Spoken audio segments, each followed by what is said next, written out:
Hi, everyone.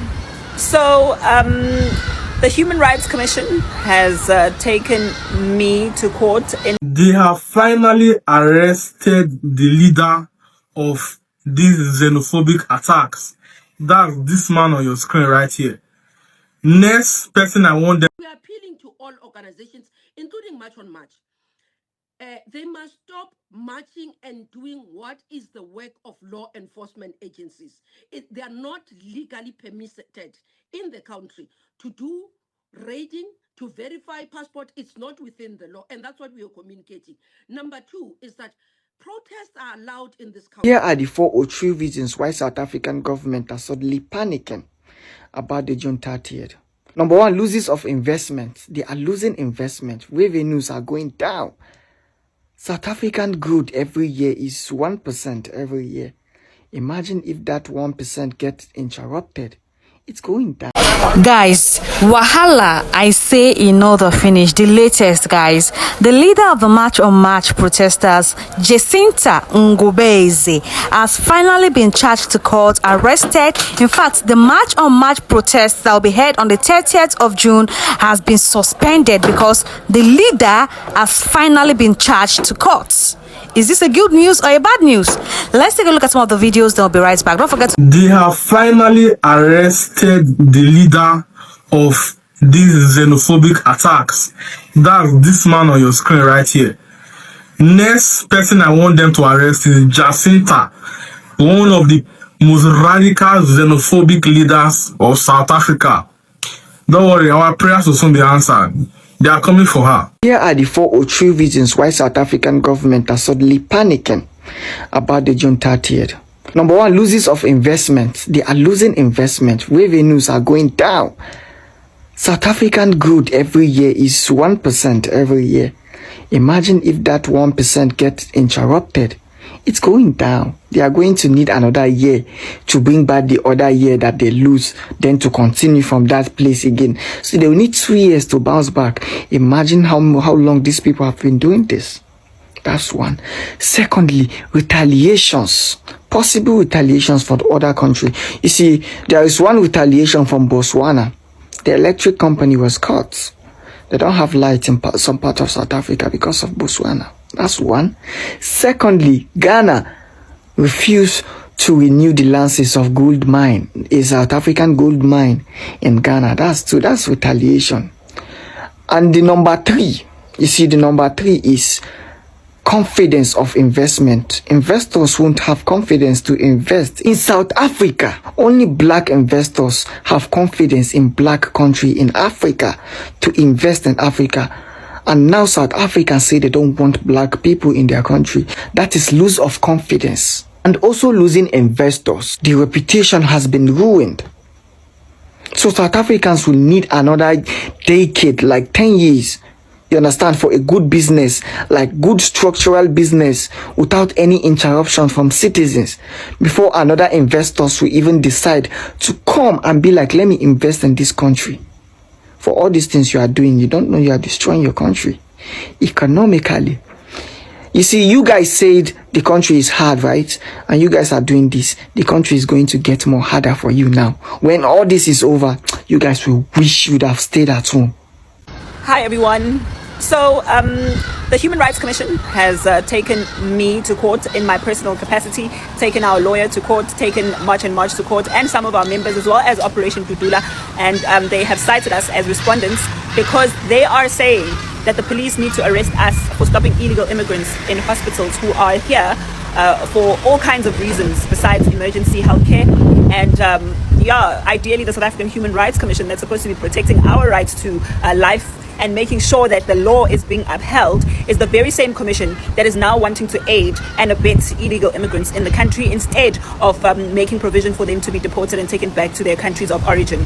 So we're calling on all of you South Africans who are available on Tuesday to please join us at the Durban High Court. That's where we're going to be appearing.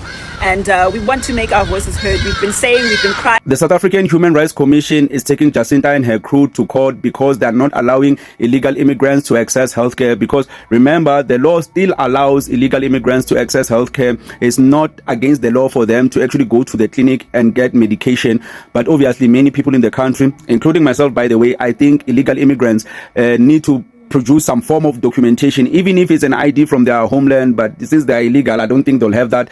I'm of the notion that I have been impacted by congestion in the clinic before. Like, you couldn't really get services. And then when the clinic in my local area started requiring IDs, it was easier to get healthcare. Even if you get to the clinic at 10 o'clock, 12 o'clock, you'll still get services easier. But before, without an ID, when everyone, even illegal immigrants, could go to the clinic, it was very difficult to get help. So now, Jacinta are getting sued for that. They're getting sued. They're being sent to court. That includes Operation Dudula itself. It includes Ngizwe Mkhunu, Phakile Mthakathi, I'm guessing, even March and March, and Jacinta Ngobese as an. Have been asking me a question, why am I against Jacinta Ngobese? Yeah, the reason is because she's not 100% right all the time. And I'm doing journalism. I'm not inclined to agree with everything she says or does. If she does something wrong, I have to report on that something if it's wrong. If she's saying Shanga Nsuku Ndleleni on my side, I think that's wrong because it's attacking people within the country, South Africans themselves, Tsonga people. And when she had tweets that she was saying all negative things about vendors and Tsongas, obviously I'll mention that as well. So I cannot be like a puppet, because I would be biased at that point. Because even when it comes to EFF, I do criticize them when they do something wrong. I do criticize Jacob Zuma, because at some point Jacob Zuma was with Peter Kriel, the guy from AfriForum, taking pictures, and I criticize that. And when it comes to ANC, I criticize those guys all the time. I'm not bought by anyone. I'm not obliged to talk positively about Jacinta just because it's Jacinta, just because she's talking about illegal immigration. Everybody has faults. She's not perfect as well, and she's not immune to criticism. She should be criticized like everybody else.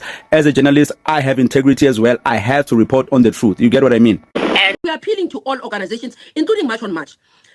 They must stop marching and doing what is the work of law enforcement agencies. They are not legally permitted in the country to do raiding, to verify passport. It's not within the law, and that's what we are communicating. Number two is that protests are allowed in this country, marches are allowed, and they must be within peaceful framework. And we do not want to be seen as government constraining South Africans as if we are favoring foreign nationals. We are not, but we are urging them that let's not have things that are getting out of line. We can't, as a state, fold our arms and say, because it's our citizens, therefore we can't arrest them, even when we see that they are doing illegal things. So that's the communication, and that was the intention even for Monday. So March and March has issued that June 30th deadline for undocumented immigrants to leave the country, and they're also warning of a national shutdown if government doesn't act. How seriously are you treating that ultimatum? Are you concerned at all? What is intelligence telling you about, a repeat of scenes that we might have seen in July of 2021?